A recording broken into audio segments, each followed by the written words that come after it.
ए काल्लु गर्मी भएको छ बिचरा। हामी चाहिँ अहिले माथि लेकमा छौँ। यो चाहिँ कुकुरको छाउरा र लेकले कुकुरको छाउरा। यो चाहिँ तपाईहरुले हेर्न सक्नुहुन्छ।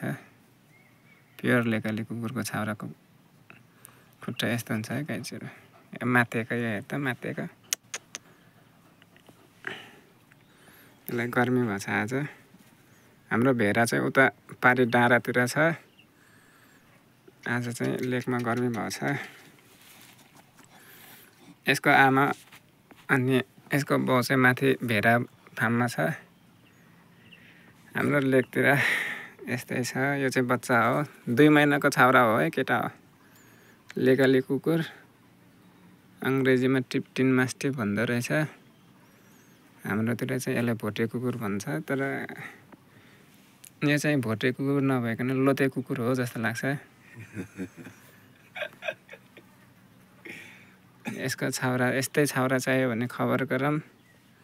हामी मिलाएर दिन्छौँ। काल्लु रिसाएको हो। ल गाइज कुकुर कस्तो लाग्यो?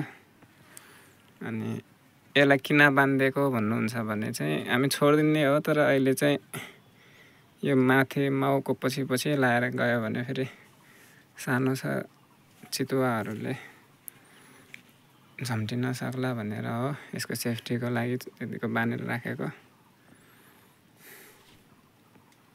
त्यो लास्ट ज्ञानी छ नि यो टाठो पनि एकदम टाठो छ। ज्ञानी पनि ज्ञानी छ।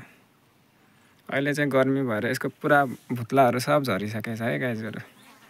जाडो महिनामा यसको रौँ यति लामो लामो आउँछ गाइज। कुकुर यस्तै छ। चाहियो भने खबर गरौँ है। सुत्यो हौ। सुत ल। सुत। निदायो।